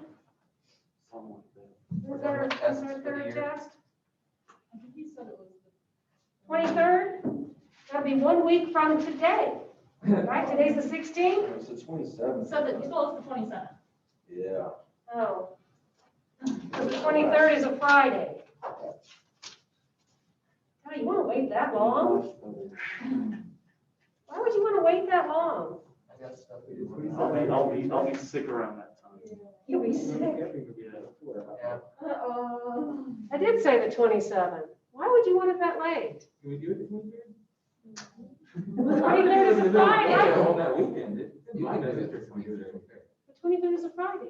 We don't have classes. Same thing, 22nd, it's the same thing. We could do it the 22nd, 27th, is that what I heard? second, because that would be a Thursday. That would be your 2-hour day. It's in my best. What day is the 27th, a Tuesday or Thursday? The 27th is a Tuesday. And I'm thinking if you have other classes, all of your other tests are on the 27th as well, because that's the last day you give a test before the period of no exams. Nah, okay, we'll keep it on the 27th. Just offering, just offering. Okie dokie dokie dokie.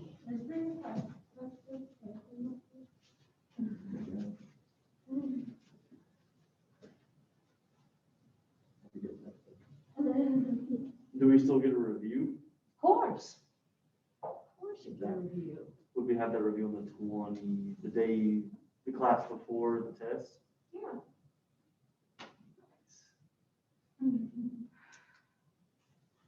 Why, you're not coming? No, I wouldn't. I mean, unless I like get in a car crash or something. Oh, don't be talking bad juju. You never know. Our final weighted like 30%. 25, 35? 25, Oh, 25. Make it 5. that's still a fixed sum. Dr. Williams makes the easiest finals. I thought you said you make yours harder. I don't. I do that for Cal 1, Oh, but not Cal 2. but not Cal 2. Wait, what? Because the Cal 2 final is always a good final. Oh, trying to meet He's a professional final maker. oh. But whoever makes the departmental final for Cal 1, weak sauce. Don't want to mess Weak with sauce? weak. Oh, Weak. I prefer weak sauce. I just had a professor that there's like not even a final on the syllabus. He made it 30%. You made the final 30%, even though there's not a final on the syllabus. Okay, I like that. I like that freedom of sticking it to you when you want to. You guys are gonna have a pop final. I like that even better. No. Hot final for 30%. Inorganic chemistry. Inorganic?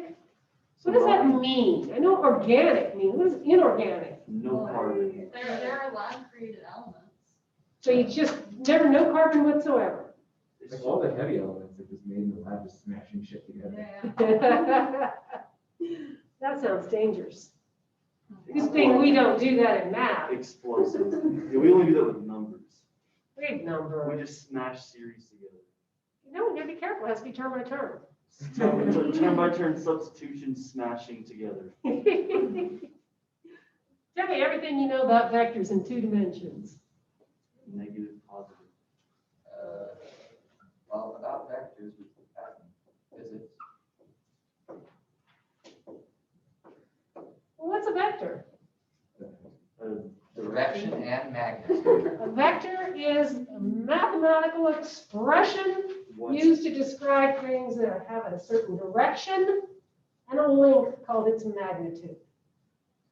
So one thing when you maybe watch a weather map, especially a Lubbock weather map, they put these little arrows all over the map pointing in a certain direction. And the longer the arrow, the more powerful the wind, right? So the arrows are showing you the direction that the wind is heading. And if you got a little teeny tiny arrow, we've got a nice calm Lubbock day. Then if your arrows are real big, that's a regular old Lubbock normal day, that's right. So you've seen vectors used to describe wind direction. You can use vectors to describe anything that has a direction and a magnitude, like electrical current. What else? A velocity. Velocity is a vector because you're either, if you're talking about a particle moving on a number line, it's either moving to the right or backwards. And then the greater the velocity, the longer the vector. What else can you use vectors for in 2 dimensions?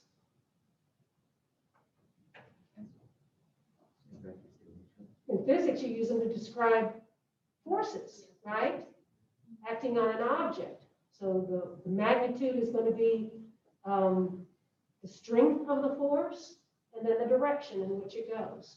So we use vectors to describe,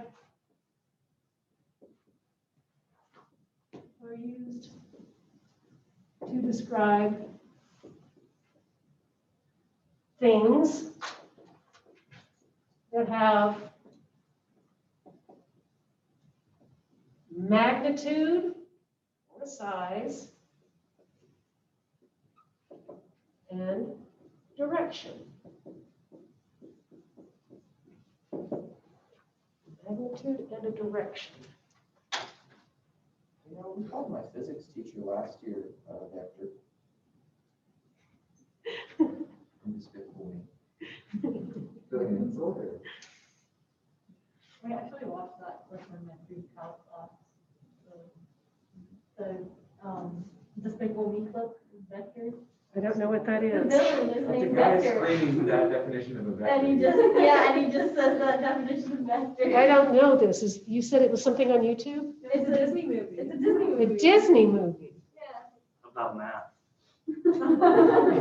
There's a guy named Vector, it's all about that. Just watch He's it the right villain. now. In which Disney movie? Despicable Me. Despicable Me. I thought I saw that one. He's got like the orange suit. Yeah, he's got like a Orange orange suit. suit. He's Oh, like no, that I know of it, but I didn't see He it. looks like a bowling pin. I'll find the clip. I got Well, I'll you. just get on Netflix or Amazon and I'll just watch No, it's not. it. Okay, so in 2 dimensions, we can describe vectors in the plane based upon where they're located. So suppose I have a vector with an endpoint at the ordered pair 1, 2. And then maybe I make it have a direction so that it would have a terminal point, say at the ordered pair 3, 1. I can describe the vector from the ordered pair 1, 2 to the ordered pair 3, 1 with this gorgeous picture right here, like that. And it tells me that I've slid an object from that ordered pair to the other one. But then we can write that in vector notation.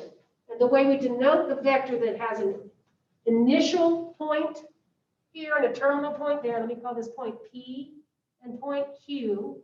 I can call that vector PQ, and then I put the arrow above it like this so that it's clear to the reader that point P is the initial point and point Q is the terminal point. The direction is important. Vector PQ is different than vector QP. It goes in the opposite direction. Then in terms of the components of the vector, in 2 dimensions, we write a vector with 2 components. And we put them in those cute little sharp brackets. Or if you're typing them into WebWork, it's the less than symbol and the greater than symbol.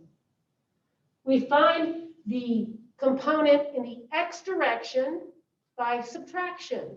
Terminal x minus initial x. So here I would take x is 3 and subtract x is 1. We do the same thing to get the component in the y direction. Take the terminal y minus the initial y. So I take 1 minus 2. And so the vector that I've called PQ has as its components 2, negative 1.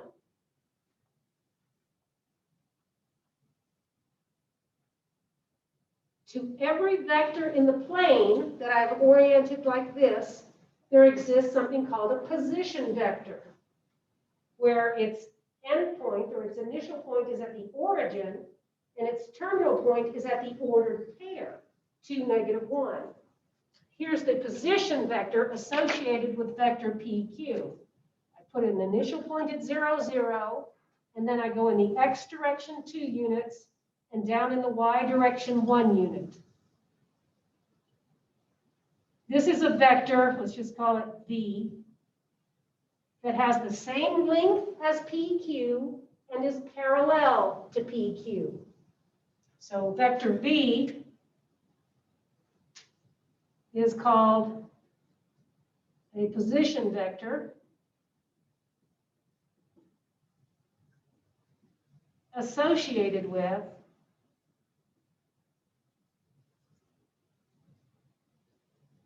vector PQ. That's the end of the blue.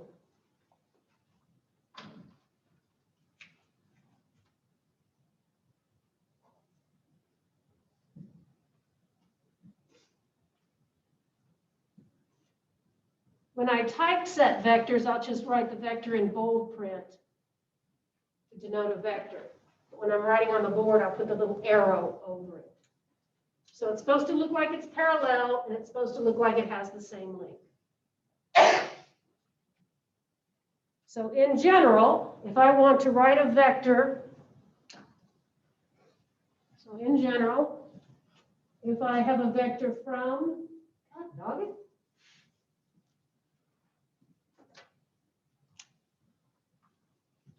vector from point P, whose coordinates are x1, y1, to point Q, whose coordinates are x2, y2, is given by, in the brackets to denote the vector, x2 minus x1, comma, y2 minus y1.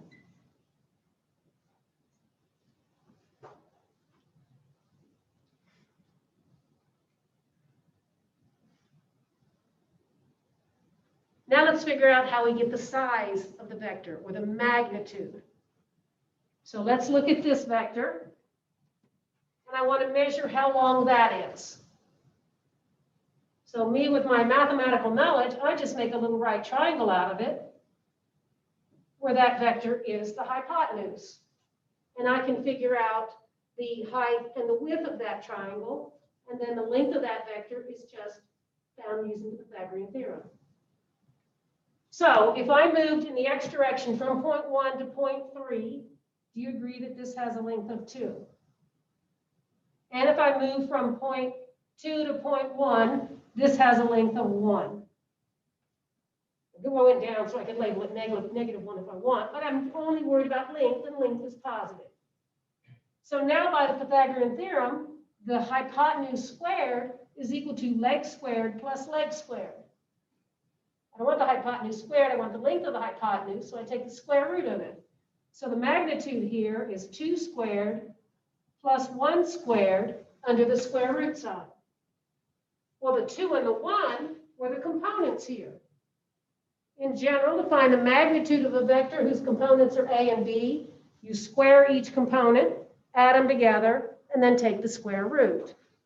So if this is vector v, we write the magnitude of the vector by putting it in absolute value bars. Sometimes you'll see it in double bars, depending on what book you use. I think our book uses single bars like absolute value. And it's just the Pythagorean theorem, the sum of the squares of each component under the square root sign. We're going to talk about vectors in 3 dimensions.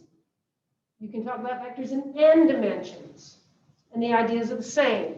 If I have more directions to worry about, I add another component and take the difference to find that. I add another squared term under here. It's all the same stuff in higher dimensions. But magnitude is a positive number.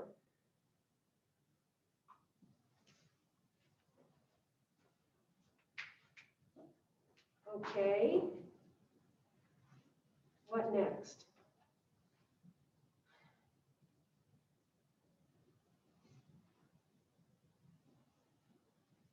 Let's do an example. Find the magnitude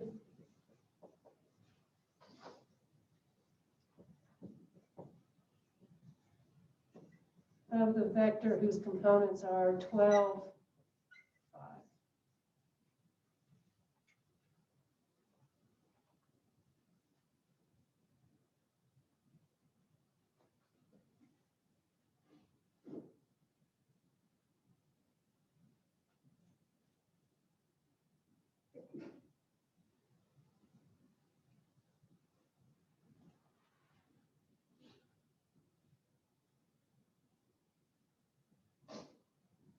What'd you get?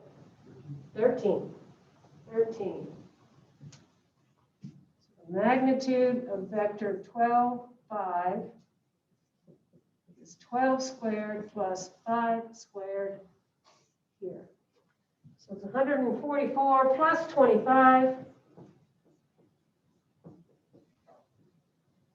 144 plus 25 is 169, and hopefully you recognize that. Square root of 169 has 13. Is that all right?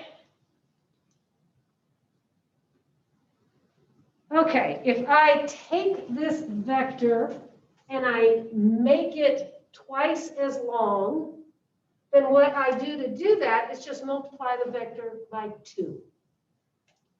So suppose I want vector 2 times the vector, what I have here, 2, negative 1. I just take that vector from where it is, which we went from 1, 2 to 3, 1. I pick it up and I hook it on itself. So I recopy that. Maybe, let's see. Yeah, that looks perfect. Like that. And so if I go initial point to terminal point, what you should find is that this vector looks like that, parallel to the position vector 4, negative 2. I'm not saying this is the ordered pair 4, negative 2. The vector components are 4, negative 2. So if this is the ordered pair 1, 2, and I want to know what ordered pair is this, what do I subtract? What number minus 1 gives me a 4? 5. What number minus 2 gives me a negative 2? What number minus 2 gives me a negative 2? It'll be a negative. It'll be a positive number, right? It'll be a 3. No, it'll be a 1. So I drew it wrong. 1 minus. Wait, 1 minus 2. Nope, it would be 0. Who put numbers in this dang class? So this should be right there, right? That should be the order pair 5, 0. Because 5 minus 1 is 4. 0 minus 2 is negative 2. So let's just kind of make a big dot right there. And that's the vector 2 times 2, 1. In general, any scalar multiplication gives you a vector, if it's a positive scalar, in the same direction, but however many units longer. This is twice as many. This is called scalar multiplication.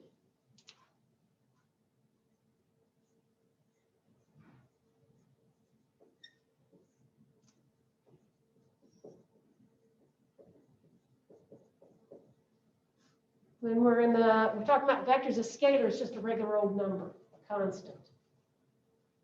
So in general, if I have this vector AB, over. So in general, where's my black marker that actually writes? Probably this one, but the top has been off too long. If I have the vector AB, and I multiply it by a scalar, then I get the vector k times A, k times B. If k is positive and bigger than 1, it stretches the vector out. If k is positive but smaller than 1, it cuts it down in size. If k is negative, it turns it around. So suppose I look at the vector, if I look at this vector here, which was vector PQ, and its possession vector was here, the vector minus V is here in that black. The vector minus 2V is that. Same length, but flipped around in the opposite direction. So multiplying by a scalar changes the magnitude. This vector has magnitude of 13. The vector with a 24 here and a 10 there should have magnitude of 26.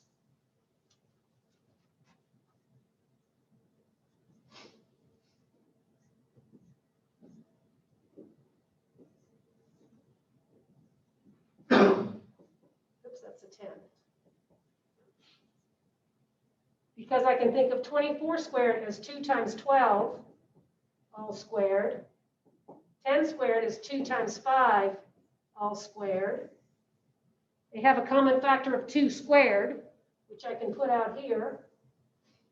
And then I'd have 12 squared plus 5 squared.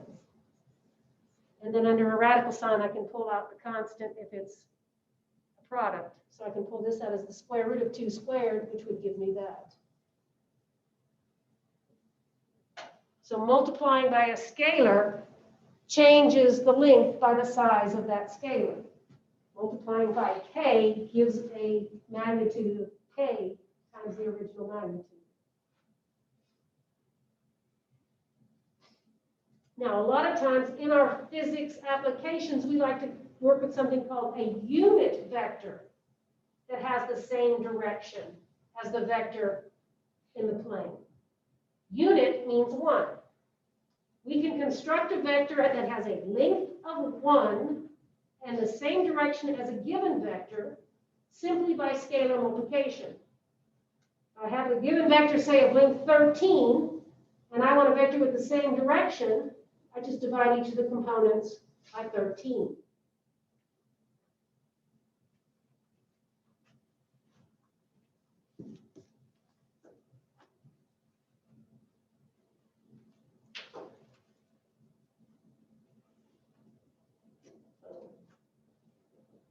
A unit vector has magnitude equal to 1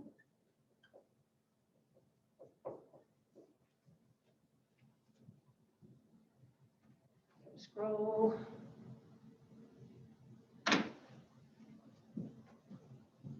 And so a unit vector in the same direction as vector v with components a, b is 1 over the magnitude, I'm using 2 bars again, 1 over the magnitude of v times v, which is 1 over the magnitude of v times ab. Magnitude of v is a number, so I just send it through there. A divided by magnitude of v, b divided by magnitude of v. So, like I said, a unit vector in the same direction as this one would have components 12 over 13, comma, 5 over 13. If I want a unit vector in the opposite direction, just slap a minus sign on each component. If I want a vector of length 3 in the same direction as this one, I would first scale it down to a unit vector by dividing each component by 13, and then multiply it by 3. Does that make sense? So, for example, a vector of length 3 in the same direction as the vector 12, 5 is, okay, first thing I make it a unit vector.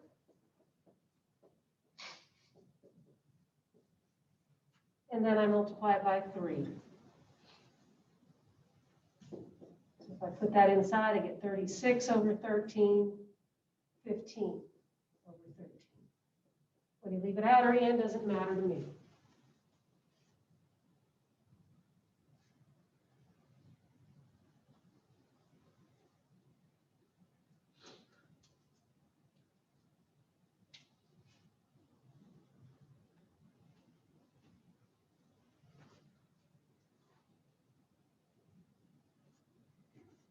there's a difference between the number 0 and the 0 vector.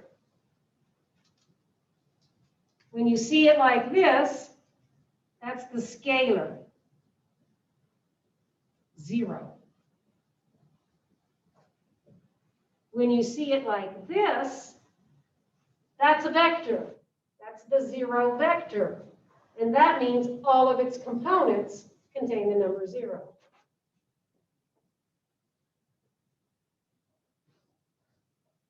So make sure if you're implying the vector, put the little bar over it. Otherwise, I would interpret it as the scalar. The 0 vector is the vector that has magnitude of 0 and direction ain't going anywhere. Right? If you want me to look at the position vector, it looks just like the origin. So you can think of it as the trivial vector. Trivial